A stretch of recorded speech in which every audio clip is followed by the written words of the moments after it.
The 9001 Podcast. Do you really believe your own hype that much? I am the hype! Hey everyone, welcome to the 9001 Podcast. Today is February 22nd, 2015. My name is Wilson, and I'm joined today by Randall. What's going on, guys? And Lane. Hello, everyone. Alright, let's do this. Our rapid fire section is meant to tell you what we're playing this week in 30 seconds or less. For me, I finally caved and picked up the new 3DS XL and got Majora's Mask, the 3D, and damn, the 3D on that console just looks great, and the 3D in that game is awesome too. It's been a lot of fun so far. I haven't gotten too far. Yeah, well, it's the new 3D. The 3D. This console's just a powerhouse compared to the old 3DS that I had. I had the original 3DS. So, anyway. Randall? I played some GTA 5 this weekend.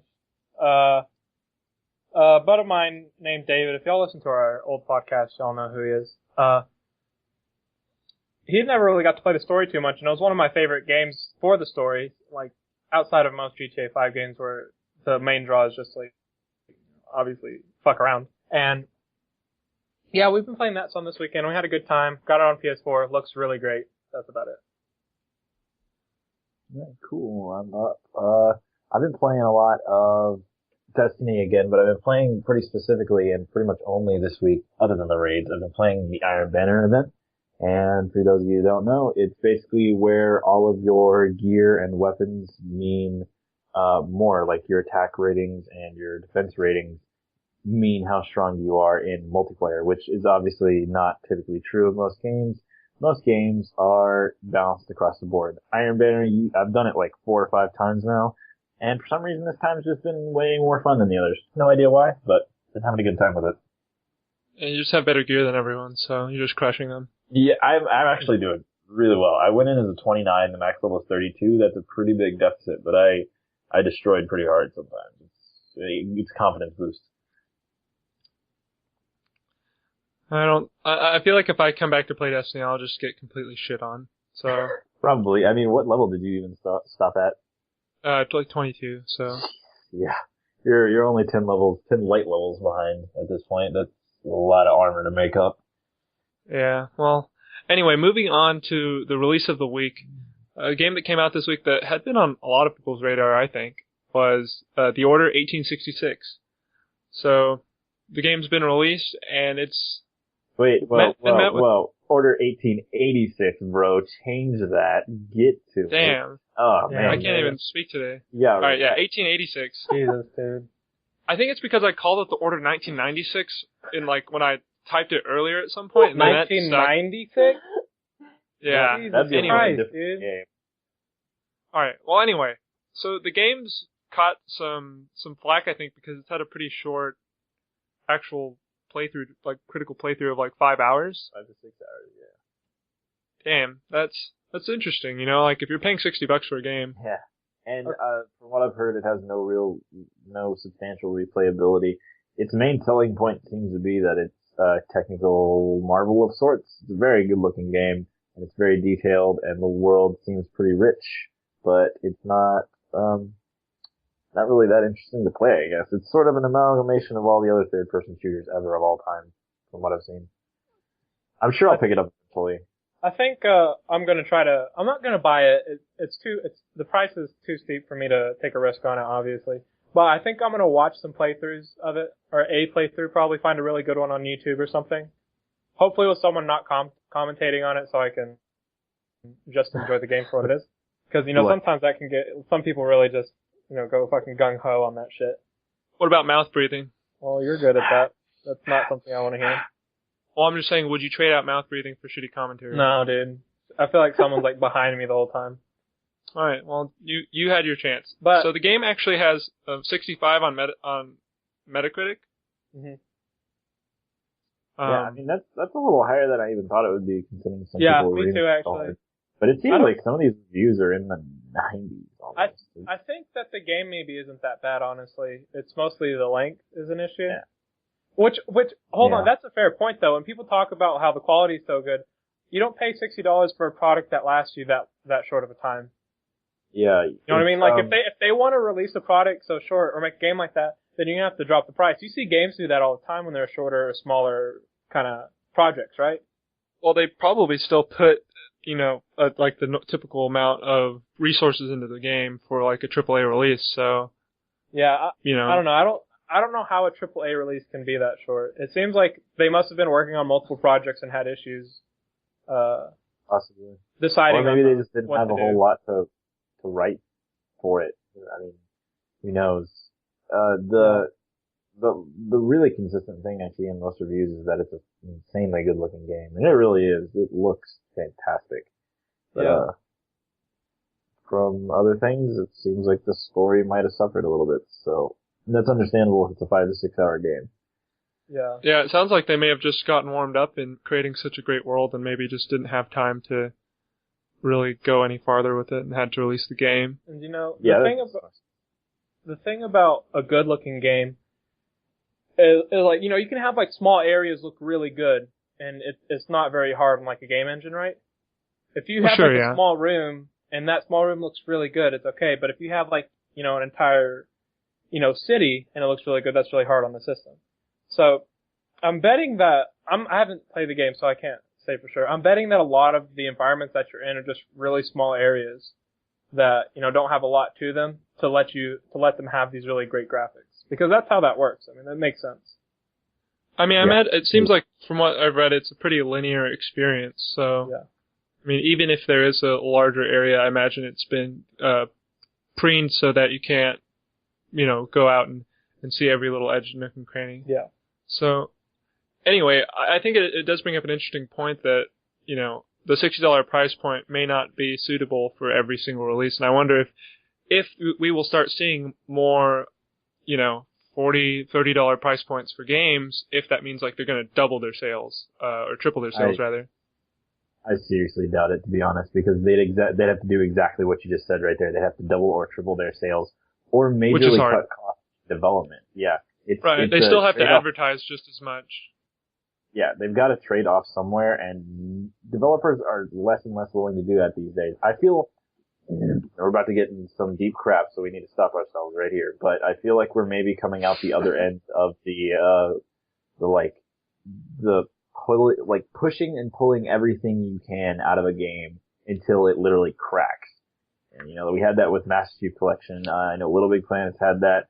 Games that just are not conveying the quality and the amount of money you're putting into them for various reasons. This year, or last year, and the start of this year have been really good for starting conversations about why that stuff's not necessarily all good.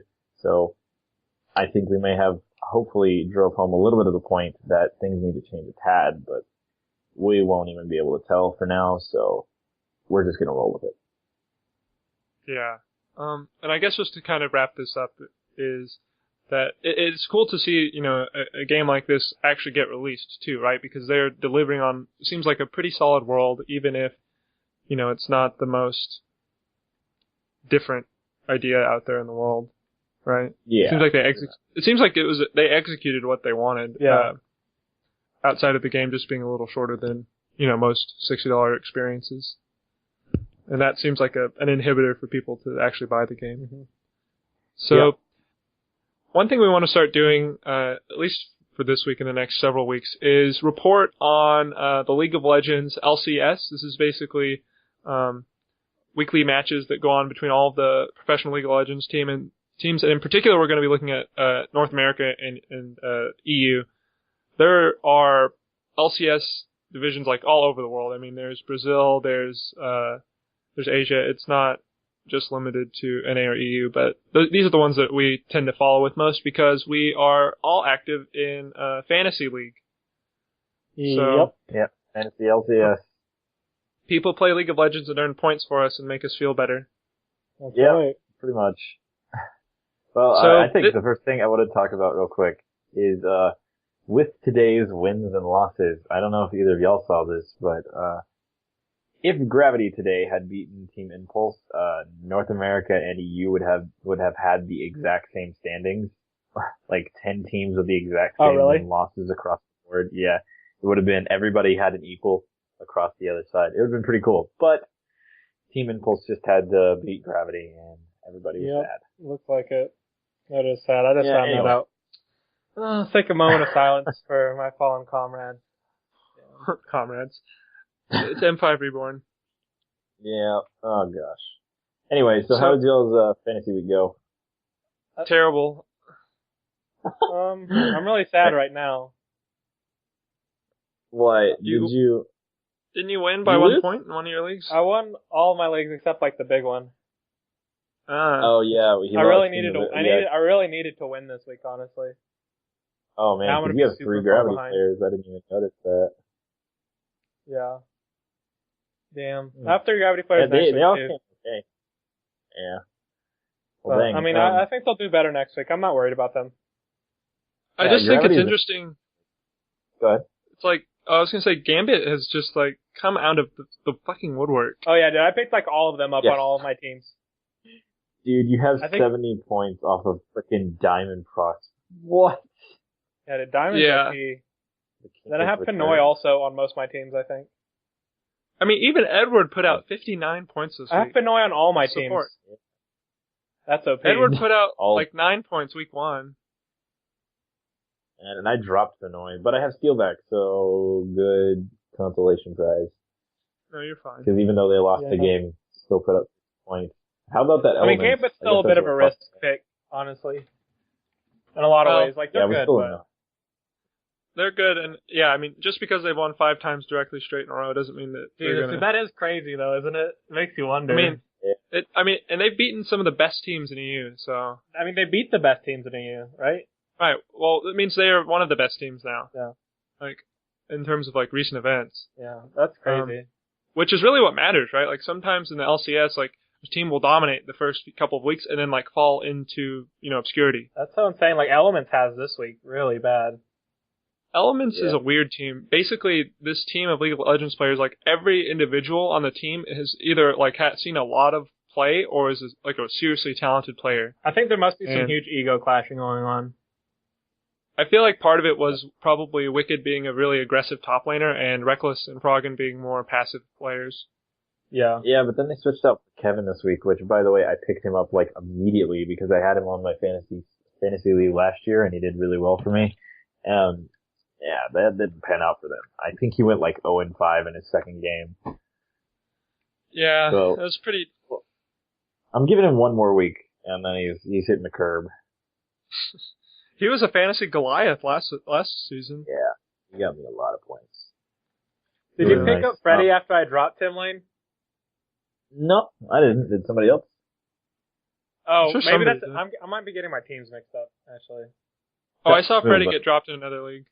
Yeah, that was another league. Okay, never mind. But I think we should lightly discuss Wilson and our match. We actually played each other this week in Fantasy LCS. Wilson, would you like to talk about that? Well, I mean, it starts with your pickup of Kevin. So basically, I had a player who was in a certain role that got benched, and his substitute was Kevin, and Lane picked him up like at 1 a.m, and I checked later, like at 3 a.m. Yeah, like I checked at 3 a.m. because I knew it would probably happen later in the night, and I just didn't think to check at 1 a.m., so I checked at 3. And turned out Lane already snagged him. Every 10 minutes for like 5 hours, man.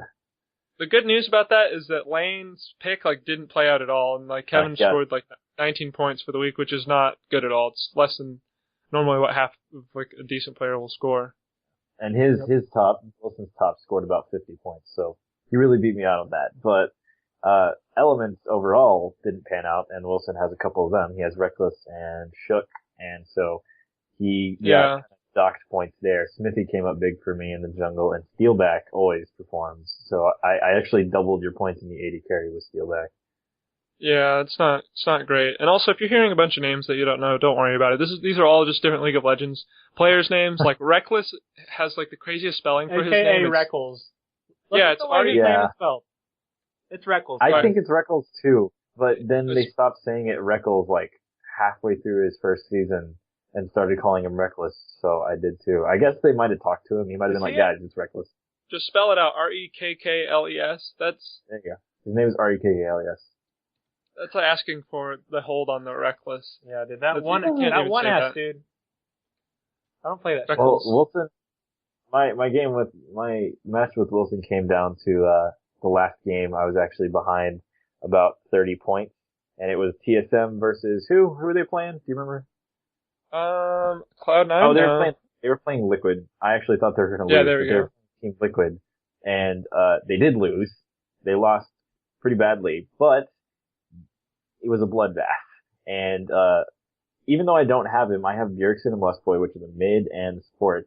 The AD carry for TSM played insanely well, and the mid and support kind of carried through points on his back. So even though I don't have the AD carry, I got carried through on that. And it's pretty much the optimal situation for me because they got a ton of points in a bloodbath, but they still lost. So Wilson has TSM's team.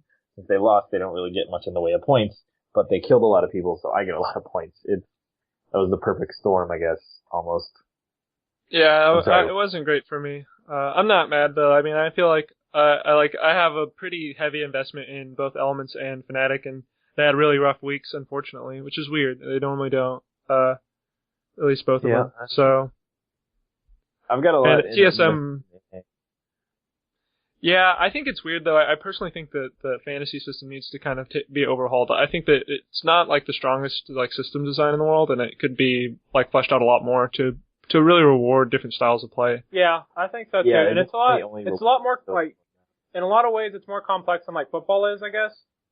Yeah, Because, totally. you know, There's so many football, more objectives. Like football, you have to, score touchdowns and stuff, right? So points are going to be earned, kind of thing.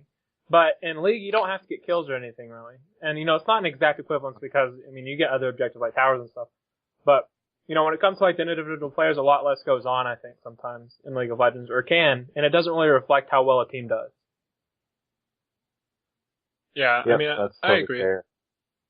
And that's why I was talking about earlier in this season. I was like, I think maybe people should get points for like how many times they die. For instance, like 5 points for not dying, 4 for dying once, twice, et cetera, et cetera, et cetera. Because rewarding that safe play is something that needs to happen as well. And they do that a like little controlled bit. Games.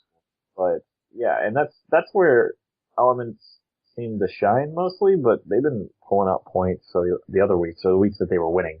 So yeah, I have no idea. They've just hit a rut, and they're just gonna have to get out of it. So I really think that Elements isn't down for the count, but it's definitely gonna be a time for them to really reflect and figure out what's going on, because Froggen still was putting out insane like numbers, and Reckless is still like a talented player, and Shook is one of the best junglers in EU. Like I don't think that there's like a problem with the mechanics. It's definitely a synergy thing, and it's going to take them some time to figure out, what is their thing. And they also need to be playing like some more like stuff that we haven't seen, right? Like if you see it like Froggen pick an Ivia, like it's not necessarily a good thing. So yeah, he hasn't picked an Ivia forever though, has he? No, he did. Well, it's been he did this not this weekend, but last weekend. I think it was last weekend. Yeah, he picked him. That's kind of depressing. He has picked an Ivia. Because I think they just thought they were going to win pretty hard, though, honestly, and then they got. Yeah, I would almost call that like a last ditch sort of thing, almost. That sucks. Right. Well, we may have to do an even more in-depth fantasy report as we get closer to the end of this spring split. Yeah. But we've got a lot to cover, so moving on to the bulletin board. The developer of Five Nights at Freddy's, his name's Scott Cawthon. God. Anyway, he pulled off a pretty elaborate troll from the looks of things, and convinced a lot of people that Five Nights at Freddy's 3 was canceled, and that he had been hacked. All these things were not true, and ultimately he provided like a link to the site where the hacker was sharing his game for free, and I think it really just created a bunch of publicity for the game. Oh yeah, dude. Some hard publicity. Yeah. I don't know. It's pretty great though. Like, I guess when you have a game like that, that's what you have to do. And, the community of, kind of indie players love this kind of shit, I think, too.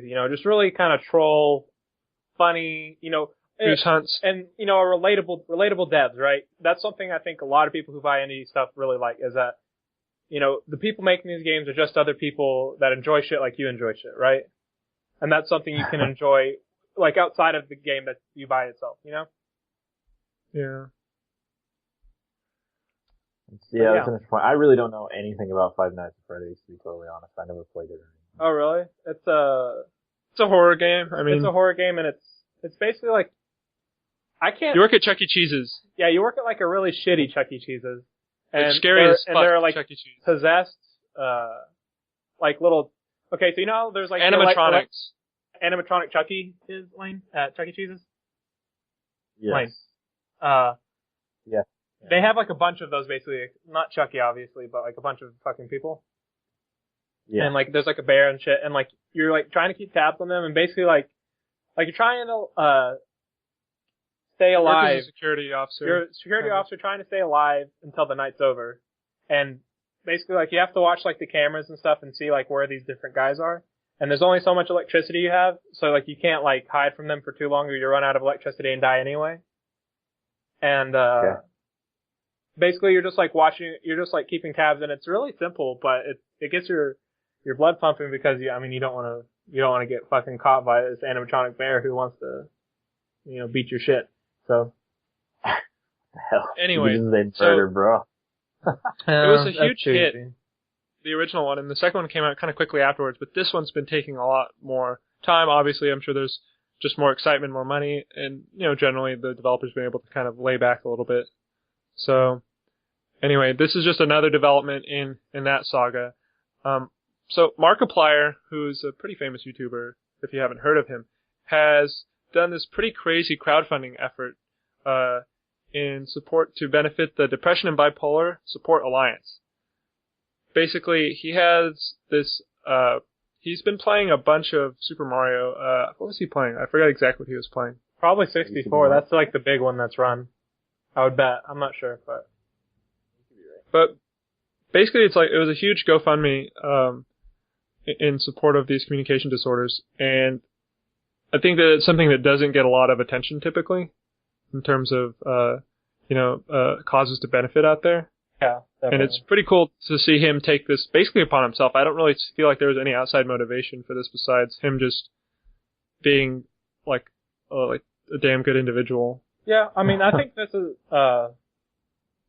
it's always nice to see, someone in the gaming community, especially since, we all love games so much here, to do something like that, cause, I don't know, it's people interested in the kind of things you're interested are also interested in, helping other people too, I guess. And so in an odd way, like, the gaming community, just being part of the gaming community, you're like part of this, if that makes sense. Like, this is reflected on you in some way. Yeah, that's true. Stuff like that, obviously. And he does, He's actually at apparently. PAX South. Oh, really? Did you? Yeah, he was at PAX South when we were there, and the line was absolutely insane. I saw his face though. I saw his face. Yeah, I did too. I was going up to get a loot bag when he was doing that sighting, and they were all like sitting there, and you could see him, and people were just freaking out. Pretty crazy how famous he is. Yeah, and apparently he does do like live streams for charity, not just in this scenario. It's not his first time for sure, but I've only become familiar with him recently. But I know I have some friends who are like super big fans of him, and they're like making a video game for him for whenever he comes by for South by, and they're gonna like try to like give him like a copy of the game and just like see what he thinks about it. So hopefully they can do that. It'll be really interesting. Yeah, that's cool. Yeah. So at any rate, we do. I think that they raised $75,000 in one day, and this was pretty crazy. This was yesterday. That's a lot, especially for something like depression, which isn't, it's a lot harder for people to get on like the. Well, people don't understand how it's treated. It's not seeable, right? It's not like, or it's not. It's people not can't something relate that to it's not something you can relate to, and it doesn't hurt directly in the same way like cancer or something does, right? You know what I mean? People die of cancer. People like indirectly die of depression. You know what I mean? Yeah. So I think it's a lot harder for people to make that connection and support that kind of thing. So I think that's like actually quite a bit of money that's made, considering what it was for. Yeah, I think it's just the main thing. It's not like a physical illness that's easy to identify and understand, and there's a lot of misunderstandings associated with communication disorders and diseases. So, yep. Anyway, Markiplier doing the world some good. Yeah.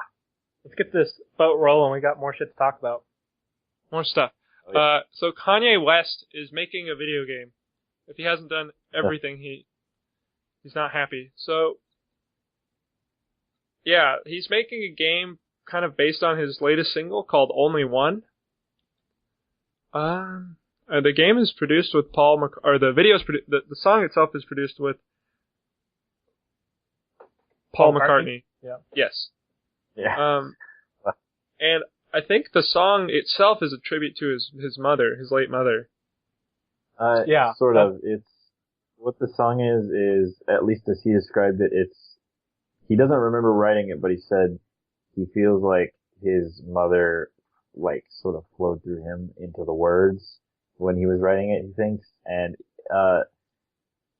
I think it's Kim Kardashian that said she thinks it's to their daughter.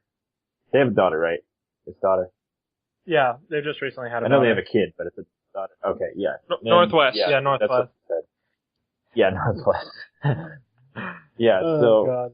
that's pretty interesting. It's basically a song from, at least as Kanye described it, a song from his mother to his daughter, which is interesting to say the least. Yeah, definitely. So anyway, the Yeah, game itself, There you go. it just seems to be, it's going to be a pretty experiential thing. In terms of his description for it, I think the title's been in the works for 6 months so far, and he says, the idea is that it's my mother going through the gates of heaven, and that you've got to bring her to the highest gate of heaven by holding her to the light. So, it's hyper vague. It's not like you can really get gameplay out of that, exactly, but it sounds like it's definitely going to be about the aesthetic, which is something that if you've seen, Kanye West music videos, it's very key. So, I wonder if, it'll be interesting to see even what kind of budget they're working with. yeah, I wonder if it's going to be more of a, kind of like pre-release thing, like as opposed to like a full, scale game, if that makes sense. As opposed to like The Order, or like any other game. I just said The Order because we were talking about it. Any game that's released as like a $60 title, or even like $20 title, maybe it's just going to be an experience people can have. It's got to be a mobile game. Yeah, or a mobile game or something, sure. Like, I don't feel like he has... Like, there's no way that this could be a full-length game. But maybe a PC release, but definitely not anything on the big three. But really, for me, this seems like it would be like a better book or movie opposed to a game, because a game is, you make a game because you want it to be a very interactive experience that, players can really get attached to. And this seems like something more of a telling of a story, which there are games like that for sure, but this just seems like there's no, like almost how could there even be any gameplay involved kind of thing. We're gonna have to see how it turns out, but my biggest worry is that, and somebody else voiced this when I saw it, being reported on Reddit, or not necessarily reported on, but people talking about it on Reddit. The biggest problem here is that Kanye West is a super temperamental dude, and if this game comes out, it's crap, or people don't enjoy it, and people say, yeah, it's not that good of a game. He may take it as people like insulting his mother, and that sucks. Nobody wants that.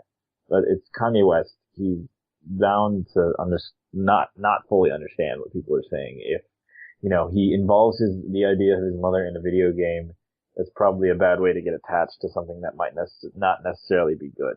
But it's up to him. He's bound. That's what I heard. I heard bound. So, anyway, we'll be looking forward to seeing how this goes. I mean, if it's 6 months into development, who knows when it'll come out. Yeah. Could be a while. Right.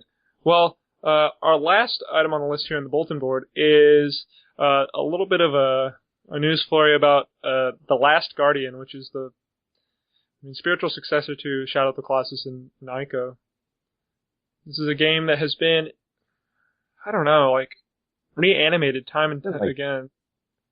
Has it been in development for over 8 to 10 years? I think it's been in development. Okay.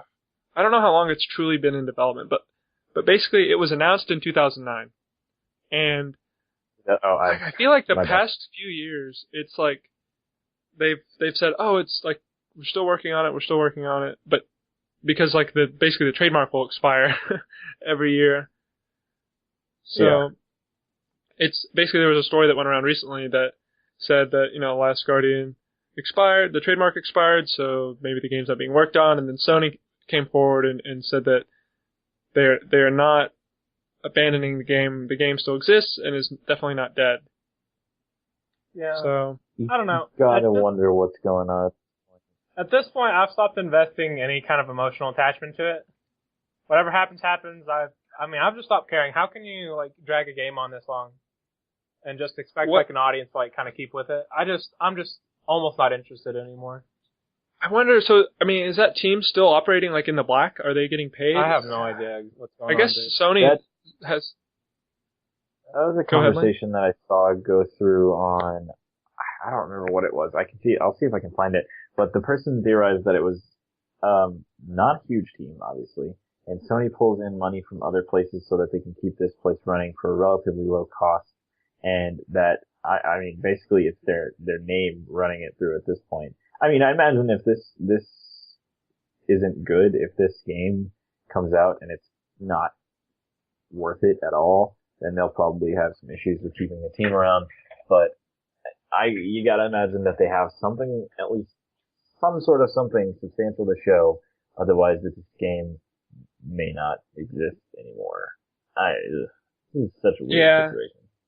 I'm pretty nonplussed by this because I think the exact same kind of story cycle happened last year. Not maybe around this time or in May around E3. People were saying, "Oh, it's still alive," and I don't know. I feel like video game journalists have had the heyday with it every year, so basically saying, "Oh, it's not dead." So it's every year around this time, it's another story. Yeah, it's interesting. It's not. Maybe someday we'll see it. Maybe there are just some games that, like Half-Life 3 or Portal 3 or Final Fantasy 13 Versus, that just can't, for some reason, see the light of day despite a pretty intense following, at least by a small amount of people. The difference between Half-Life 3 and like Guardian, though, is like Guardian was like set to release multiple times. It was announced, I guess. Half-Life 3 has not been announced. Right, Gabe can't actually put up 3 fingers. Like, he's tried to hold up 3 before, and he just can't do it. Yeah, there's videos of that. In Valve's vocabulary. 3 is not in Valve's vocabulary yet. We'll see. Yeah. I just wonder. I bet it'll come at some point, but I just wonder if they've kept like the greatest secret in all video games, and they just like release it during like the next Steam sale, summer sale. Dude, people would like shit themselves. That'd be really. I think it would probably. That would probably just be the wildest marketing scheme ever. Yeah. No marketing because the game's had so much hype. Dude, within seconds of its release on Steam, though, it would be on Reddit like immediately, though. Just like I'm sure there's like 20 people, dedicated people, just sitting on a computer, constantly refreshing Steam to see if it just got released randomly.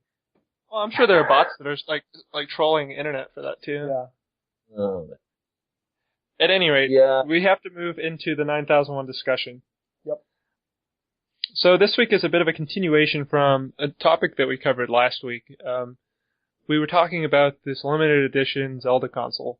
The new 3DS XL has a Majora's Mask special edition that's basically the black version with the gold plate on the front and back, and it has a pretty neat Majora's Mask decal. It's printed on. It's not really a decal, but it just has that printing on it, basically. So what we're going to talk about is Nintendo and scarcity. And I don't know. I mean, this is a company that when they say limited edition, they really mean it. And this is like, in a world culture, I think, where everybody usually just gets what they want when they want it. If you think about like, usually doesn't mean much.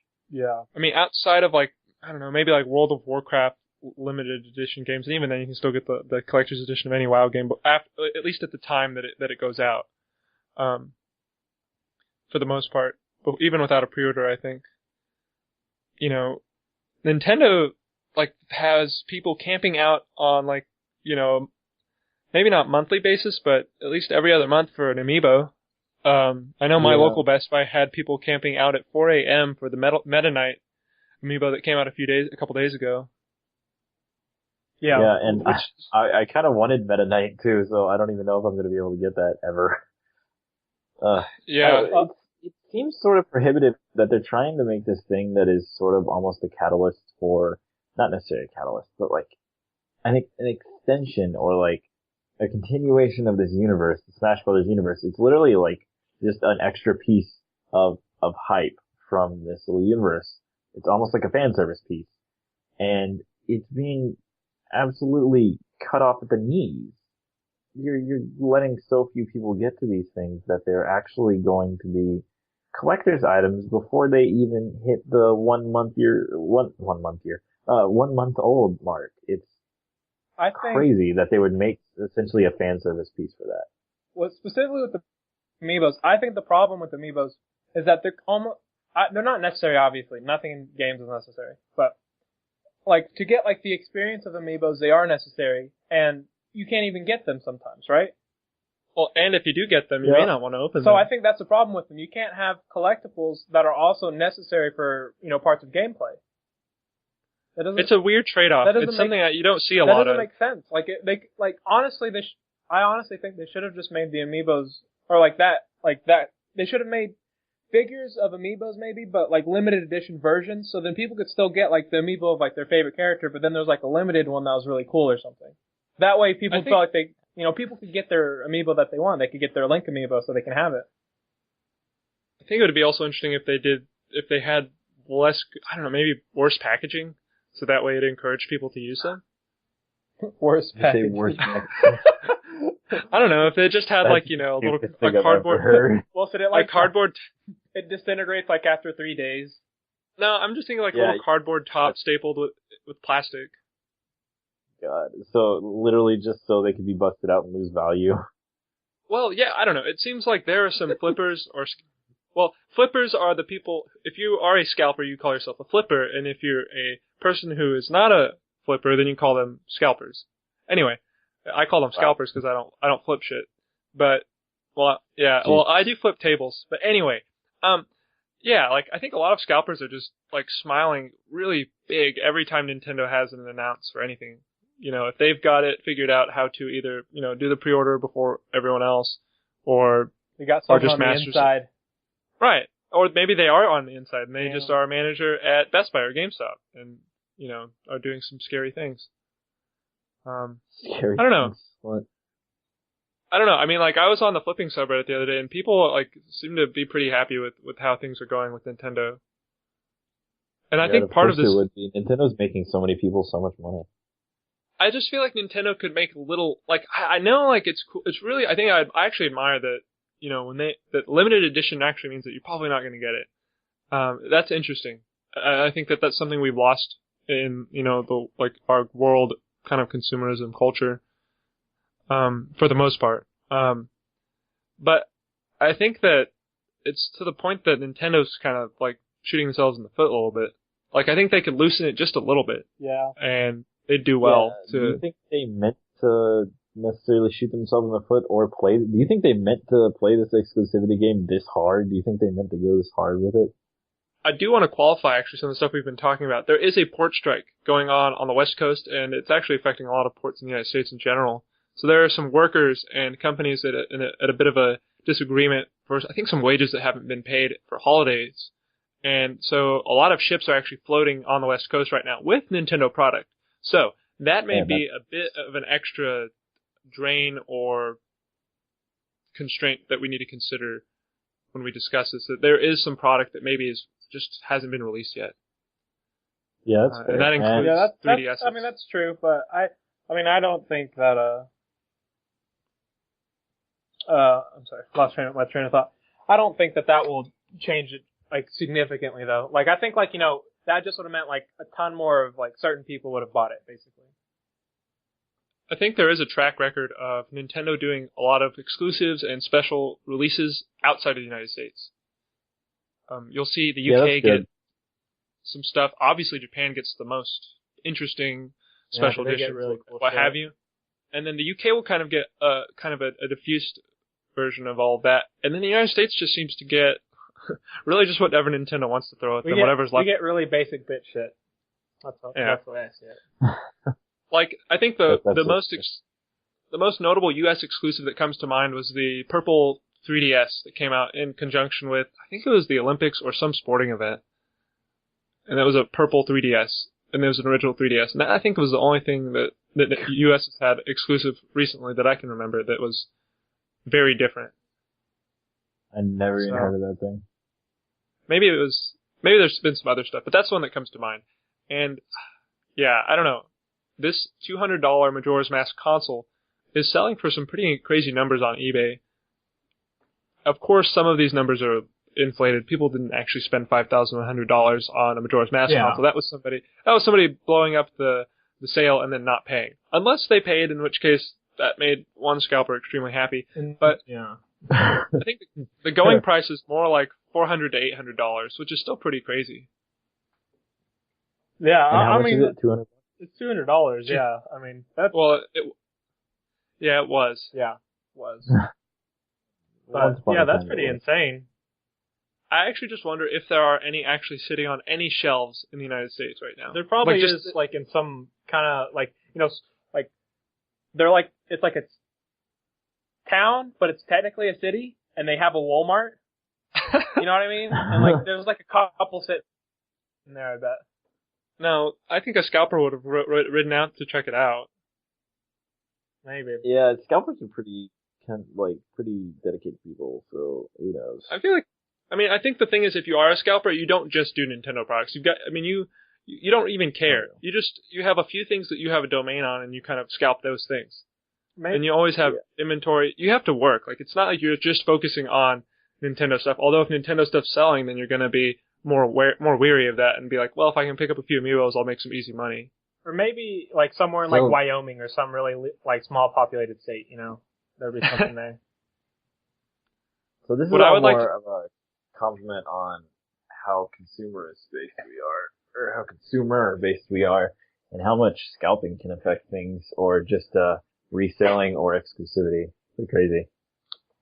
Yeah, and it just goes to show that when a company says something's limited edition and they mean it, it can be a bit confusing for people. If you think about Final Fantasy Type Zero's collector's edition, I mean, Square Enix was blasting out emails to people saying, "Oh, there's only X amount left. There's only this amount left," and there was plenty of time to get the pre-order on that without even worrying about it. And you could probably still pick up a collector's edition of that game when it releases, just because they have so many of them. Yeah. Anyway, I think it's interesting, and hopefully, if this port strike really reaches a conclusion, I know there's been some negotiations made over the weekend. If it reaches a conclusion, maybe we'll find out that, there are 1,500 Majora's Mask consoles getting distributed across the country. And that might be enough to offset some of the pain and suffering of real Zelda fans. Pain and suffering. Oh, wow. I do think it's sad, though, right? Like, if you think about somebody who grew up with Majora's Mask and who lost sleep over all this and didn't get the console, and then... let's just hope Nintendo chills a little bit, I guess. Maybe tries to play not so hard in the paint on the next few releases or something like that, so, more people can actually play the stuff that they want to play with the stuff they want to play it on, I guess. I don't know. Yeah. Well...